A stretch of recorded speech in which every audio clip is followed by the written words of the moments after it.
जय श्री राम दोस्तों, मैं टिकमचंद चौधरी आप सभी का स्वागत करता हूं के आपके अपने यूट्यूब चैनल पीटी हिस्ट्री वाला पर। देखिए, अपन पढ़ रहे थे राजस्थान में गुर्जर प्रतिहार वंश के बारे में, और अपन पढ़ रहे थे गुर्जर प्रतिहार वंश के जो अंतिम शासक थे उनके बारे में कि गुर्जर प्रतिहार वंश के जो अंतिम जो निर्बल शासक थे उनके समय में किन किन लोगों ने बाहर से आक्रमण किया और वहां की जो परिस्थितियां कैसी थी उनके बारे में पढ़ रहे थे।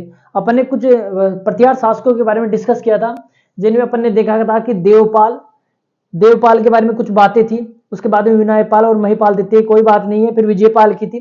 देवपाल के बारे में अपन ने पढ़ा था कि गौरीशंकर हीराचंद ओझा ने आहड़ अभिलेख के आधार पर यह निष्कर्ष निकाला है कि गुहिल वंशीय शासक अल्लट ने देवपाल को पराजित करके उसकी क्या कर डाली, हत्या कर डाली। फिर अपन ने देखा था विजयपाल, तो विजयपाल के समय फिर से दक्षिण भारत से क्या हुआ, राष्ट्रकूटों का आक्रमण हुआ।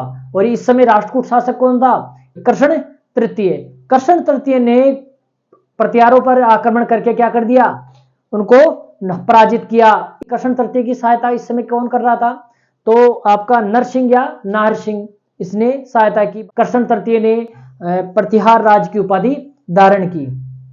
फिर अपन ने देखा था कि इसके बाद में जो राज्यपाल था, राज्यपाल के बारे में अपन ने यह देखा था कि राज्यपाल के समय गजनी के शासक महमूद गजनवी ने क्या किया, भारत पर आक्रमण किया। और इसके समय फरिश्ता के दो अपन ने कमेंट्स भी पढ़े थे, तो उन पर अपन ज्यादा गौर नहीं करेंगे। अपन आगे चलते हैं और अपन देखते हैं कि राज्यपाल के ऊपर आक्रमण किसका, गजनवी का।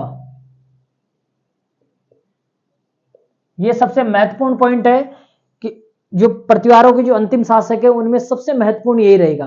ठीक है, राज्यपाल पर किसने आक्रमण किया, तो ध्यान रखना इसका टाइम पीरियड तो 990 से लेकर 1018 ईस्वी तक। तो राज्यपाल पर आक्रमण किसने किया, महमूद गजनवी ने।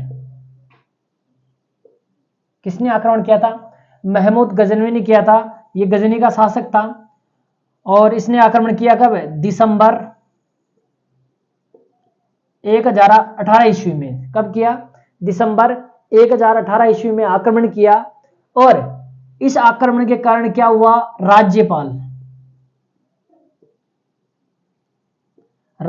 ने गजनी का सामना तो किया नहीं, कन्नौज को छोड़कर भाग गया। तो राज्यपाल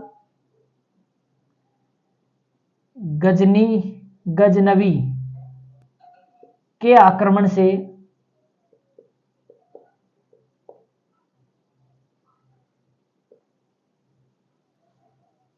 घबराकर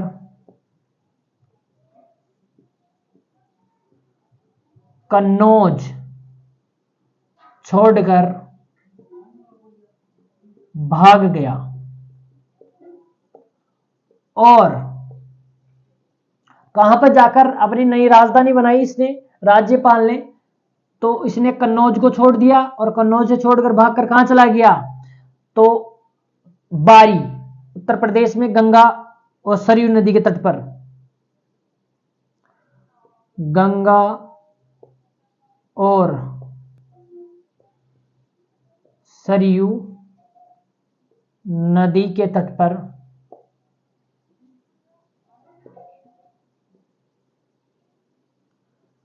बारी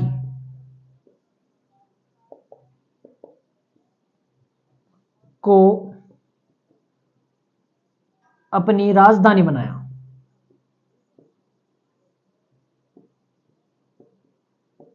यह ध्यान रखना, आपसे सीधा एक क्वेश्चन किया जाएगा कि महमूद गजनवी के कन्नौज आक्रमण के समय राज्यपाल कन्नौज को छोड़कर किस स्थान को अपनी नई राजधानी बनाया, तो ध्यान रखना बारी। और ये कौन सी दो नदियों के संगम पर स्थित है, तो गंगा और सरयू नदी के तट के संगम पर स्थित है। ठीक बात है, इसको अपनी राजधानी बनाया। अब इस काम से भाई डरपोक सिद्ध हो गया, ये तो ठीक है, लेकिन इसके इस कायरतापूर्ण काम से चंदेल शासक विद्याधर क्या हुआ, बहुत क्रोधित हुआ। और क्रोधित हुआ तो निश्चित है कि वो संघ बनाएगा और उसको दंडित अवश्य करेगा। तो उसकी दंड की अपन चर्चा बाद में करेंगे। लेकिन इसे गजनवी ने क्या किया, अब तो महमूद गजनवी ने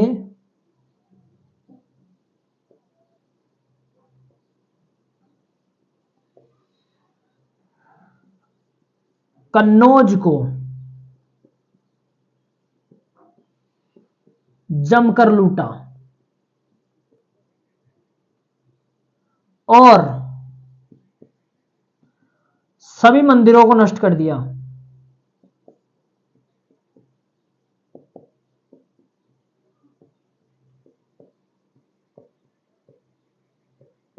इसी कारण तो महमूद गजनवी की एक उपाधि मिलती है बुज सिकंद, यानी मूर्ति भंजक या मूर्तियों को तोड़ने वाला।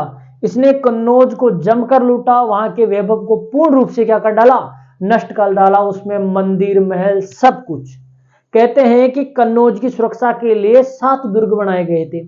इन 7 दुर्गों को जीतकर महमूद गजनवी ने क्या किया, पूरे कन्नौज नगर को नष्ट कर डाला। ये एक भारत के लिए एक तरह की त्रासदी थी उस समय, जो कि कन्नौज उत्तर भारत का सबसे प्रधान नगर था। उस नगर को किसी बाहरी आक्रमणकारी ने आकर क्या कर दिया, नष्ट कर दिया। ऐसे मान लो कि जैसे जापान में हिरोशिमा और नागासाकी नष्ट हुए थे एक 2 परमाणु बमों के कारण, इसी प्रकार भारत में भी कन्नौज को ऐसे मान ले चलो कि ये महमूद गजनवी उस समय का परमाणु बम था और ये आकर गिरा कन्नौज के ऊपर, और कन्नौज का जो शासक था राज्यपाल वो छोड़कर भाग गया। और साथ में क्या हुआ, यहाँ की जो जनता थी, यहाँ की जो नगर थे, उन सबको पूर्ण रूप से क्या कर डाला, नष्ट कर डाला। अब उस समय की क्या स्थिति रही होगी अपन कल्पना भी नहीं कर सकते, क्योंकि यह सोचकर ही डर लगता है कि उस समय के इस प्रकार के आक्रांता किस प्रकार के क्या करते थे, अत्याचार करते थे। ठीक है, तो ये इस प्रकार सभी मंदिरों को नष्ट कर डाला। राज्यपाल भागकर कहां पर चला गया, बारी में चला गया। अब इसको दंडित करवाना है, तो एक बार आप स्क्रीनशॉट लो ताकि अपन इस राज्यपाल को दंडित करते हैं। तो ये ध्यान रखना कि महमूद गजनवी ने किस कन्नौज के शासक पर 1018 ईस्वी में आक्रमण किया था, तो राज्यपाल का अवश्य ध्यान रखना।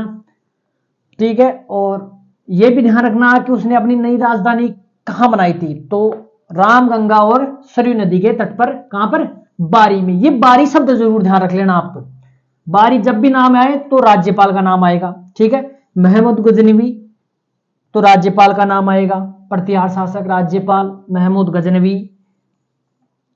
अब देखिए, जब राज्यपाल छोड़कर बारी में चला गया तो चंदेल शासक राज्यपाल के इस कायरतापूर्ण कार्य से चंदेल शासक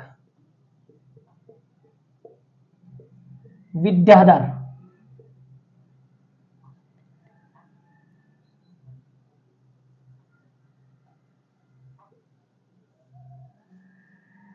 अत्यधिक क्रोधित हुआ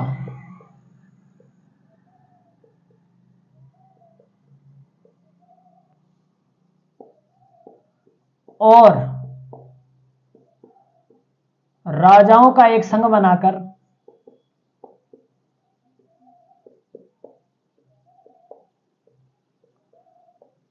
उसे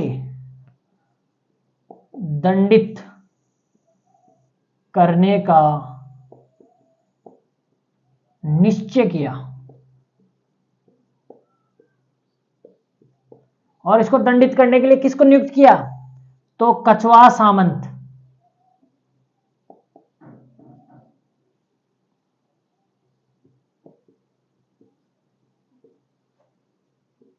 अर्जुन, दंडित करने के लिए किसको नियुक्त किया, कछवाहा सामंत अर्जुन को नियुक्त किया। तो एक अभिलेख है आपका दूबकुंड अभिलेख। इस दूबकुंड अभिलेख से पता चलता है कि इस कछवाहा सामंत अर्जुन ने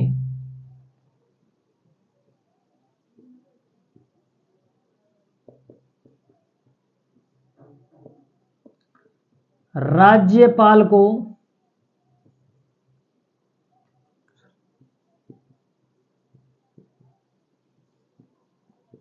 मार डाला। ठीक बात है, तो राज्यपाल के इस कायरतापूर्ण कार्य के कारण क्या हुआ कि जो चंदेल शासक था विद्याधर, वो बहुत ज्यादा क्रोधित हो गया कि भाई इस प्रकार कायरतापूर्ण रूप से भागने से अच्छा है कि सामना करके ही मर जाए। तो इससे क्रोधित होकर उसने क्या किया, राजाओं का एक संघ बनाया और उस संघ ने डिसाइड किया कि इसको क्या दिया जाना चाहिए, इसको दंड दिया जाना चाहिए। और दंड में क्या किया गया, इसके लिए दंड के लिए किसको नियुक्त किया गया, कछवा सामंत अर्जुन को एक सेना देकर नियुक्त किया गया। उसने, अब इसकी साक्षी किससे मिलते हैं, तो दूबकुंड अभिलेख है। उस अभिलेख में पता चलता है कि अर्जुन कछवाए ने क्या किया, राज्यपाल को मार डाला। जैसे राज्यपाल को मारा तो नया शासक कौन बनेगा राज्यपाल के पास में, त्रिलोचन पाल।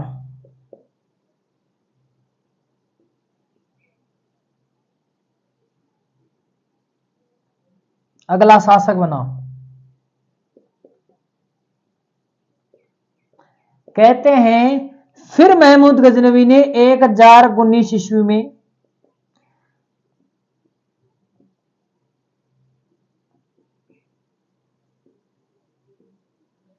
त्रिलोचन पाल पर आक्रमण करके उसको खूब लूटा।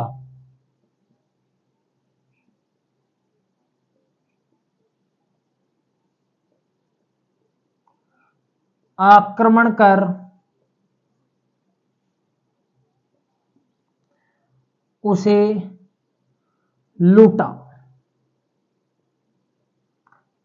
बाद में त्रिलोचन की भी मृत्यु हो गई। तो त्रिलोचन की मृत्यु के बाद में अंतिम शासक कौन बना, यशपाल।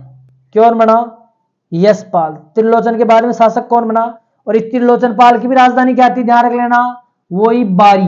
राजधानी क्या थी, बारी। रामगंगा और सरयू नदी के तट पर कौन सी राजधानी, बारी। क्योंकि राज्यपाल ने राजधानी वहां बनाई तो ये भी वहां चले गए। तो बारी की इनकी राजधानी थी, इनको भी खूब लूटा। फिर बाद में अंतिम शासक कौन बना, यशपाल। ये प्रतिहार वंश का अंतिम शासक था, जिसकी अपने पास और अतिरिक्त जानकारियां कुछ भी नहीं है।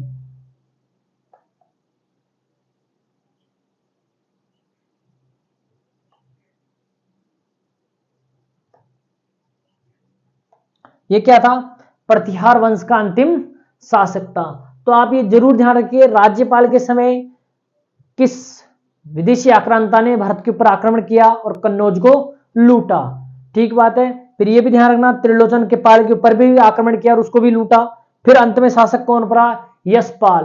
तो यशपाल के नाम से तो यश कुछ था ही नहीं, बल्कि ये अंतिम शासक सिद्ध हुआ और प्रतिहार साम्राज्य पूर्ण रूप से क्या हो गया, नष्ट हो गया। इसके बाद में कोई भी शासकों के कोई भी प्रमाण अपने पास उपलब्ध नहीं है। अब एक बार इसका स्क्रीनशॉट लो ताकि अपन आगे ये देखेंगे कि इस समय कौन से इतिहासकार थे और क्या कारण थे कि प्रतिहार साम्राज्य नष्ट हो गया, डिक्लाइन हुआ, उसके कारण देखेंगे अपन। ठीक है, एक बार स्क्रीनशॉट लो।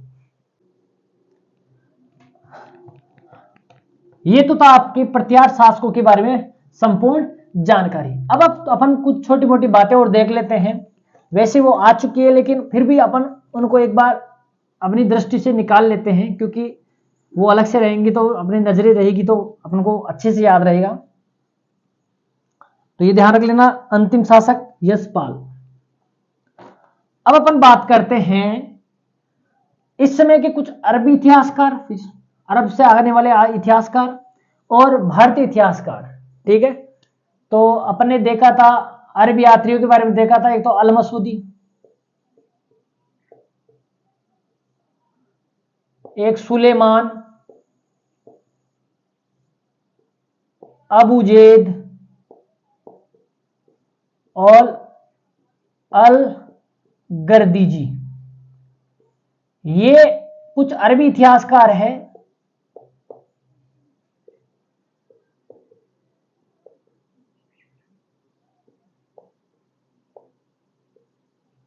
जिन्होंने प्रतिहार शासकों के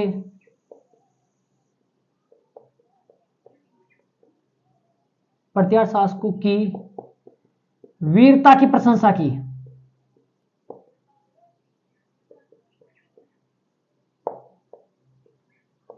ठीक है, तो ये कुछ 4 अरबी इतिहासकार है जिन्होंने प्रतिहार शासकों की क्या की, वीरता की प्रशंसा की थी। तो आपसे क्वेश्चन पूछा जा सकता है तो वो कौन से अरबी इतिहासकार है जिन्होंने प्रतिहार शासकों की वीरता की प्रशंसा की है। तो आपको पता है अल मसूदी सुलेमान, ये अरबी यात्री थे, भारत आए थे। इसके अलावा 2 और थे, उनके अपन को भारत आने की जानकारी नहीं मिलती है, लेकिन इन्होंने हो सकता है इन्हीं से देखकर ये लिखा हो कि अबू-ज़ैद और अलगर्दी जी ने। ठीक बात है। इसके अलावा प्रतिहार काल में 3 महान विभूतियां हुई इतिहासकारों में। तो अपन ने देखा था, एक तो कवि राजशेखर, इसकी रचनाएं आप सबको पता है। कवि पंप, कवि पंप ने पंप भारत लिखा। इसके अलावा जिनसेन सूरी, जिसने कौन सी रचना लिखी? हरिवंश पुराण। ठीक है, जैन कवि जिनसेन सूरी, जिसने कौन सी रचना लिखी थी? हरिवंश पुराण। कवि राजशेखर की आपकी रचनाएं पता ही है, बाल रामायण, बाल भारत, कपूर मंजरी, काव्य मीमांसा, हरविलास, भुवन कोश, ये सभी रचनाएं किसकी है? राजशेखर की है। ठीक बात है। कवि पंप ने पंप भारत नामक रचना लिखी थी, जिनसेन सूरी ने हरिवंश पुराण लिखा था। ये तो थे उस समय के प्रसिद्ध इतिहास का। ध्यान है ना, प्रतिहार कालीन स्थापत्य के प्रमाण।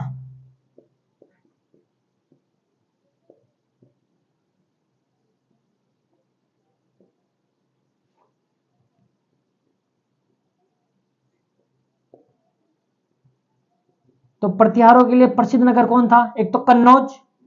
तो कन्नौज में प्रतिहारों के बहुत सारे स्थापत्य के, आर्किटेक्ट के क्या मिलते हैं अपन को? प्रमाण मिलते हैं। इसके अलावा राजस्थान में ओशिया हो गया, आबाइनेरी हो गया, राजौरगढ़ हो गया। ठीक है, तो ये प्रमुख ऐसे स्थल है जहां पर प्रतिहार कालीन स्थापत्य के अपन को प्रमाण मिलते हैं। जब अपन स्थापत्य की चर्चा करेंगे तब उसमें अपन अलग से चर्चा करेंगे प्रतिहारों ने क्या क्या, कौन कौन से स्मारक बनाए हैं जो अभी वर्तमान में अपने सामने क्या है? उपस्थित है या अपने सामने है। ठीक बात है। बहुत सारी चीजें नष्ट हो गई है समय के साथ, काल में क्या हुई? काल कलवित हो गई है, लेकिन कुछ अभी भी स्मारक बचे हुए हैं जिनकी अपन चर्चा करेंगे, जिनमें बहुत सारे मंदिर हैं। ठीक है, तो ये कुछ प्रमुख स्थल है। अब ध्यान रखना, प्रतिहार काल में जो प्रमुख अधिकारी हुआ करते थे, ये क्वेश्चन आया हुआ है एक बार। प्रतिहार कालीन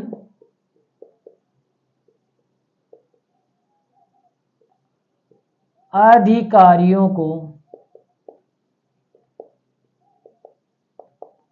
राजपुरुष कहा जाता था। ये क्वेश्चन आया हुआ आरएस में।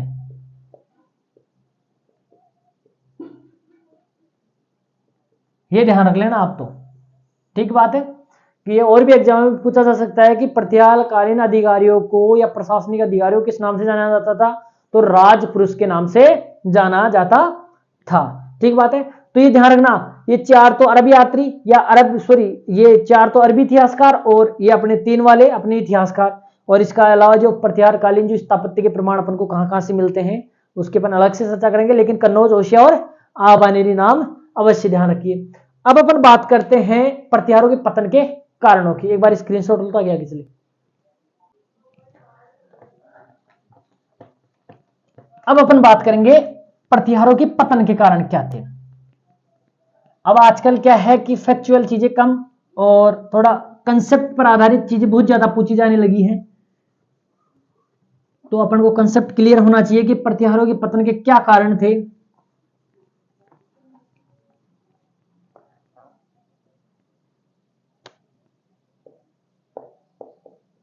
प्रतिहार साम्राज्य के पतन के कारण। तो पहला कारण क्या था? ये प्रतिहार सामंत थे,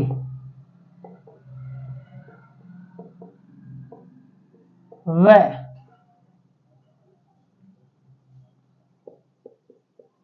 प्रतिहार सामंतों व परिवारों में आपसी फूट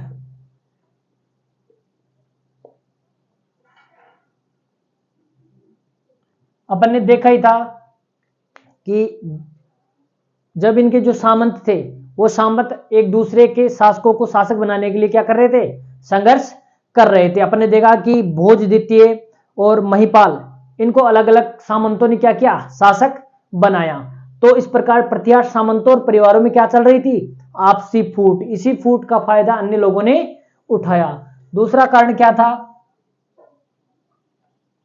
इन प्रतिहारों पर राष्ट्रकूटों ने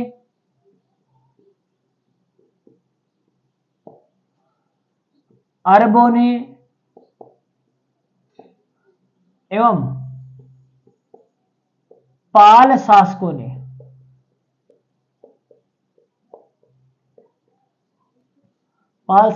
के आक्रमणों का सामना करना पड़ा।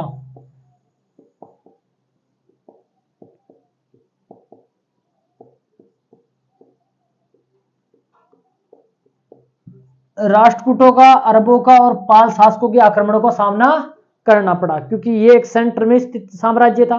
बाकी अरब पश्चिमोत्तर भारत से आक्रमण कर रहे थे, राष्ट्रकूट दक्षिणी भारत से आक्रमण कर रहे थे, और पूर्वी भारत से पाल शासक, बंगाल के पाल शासक क्या कर रहे थे, प्रतिहारों पर आक्रमण। अब इन लगातार युद्धों के कारण प्रतिहारों का जो आर्थिक स्थिति थी वो धीरे धीरे कमजोर होने लगी, सेना निर्बल होने लगी। जब सेनाएं निर्बल होगी तो निश्चित तौर पे किसी भी साम्राज्य का पतन होना तय है। ठीक बात है। तीसरा पॉइंट क्या है, तीसरा है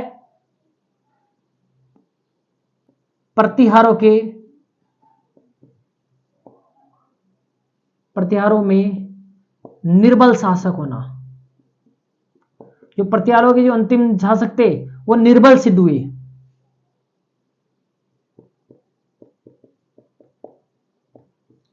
ठीक है। और चौथा कारण क्या है, महमूद गजनवी के आक्रमण।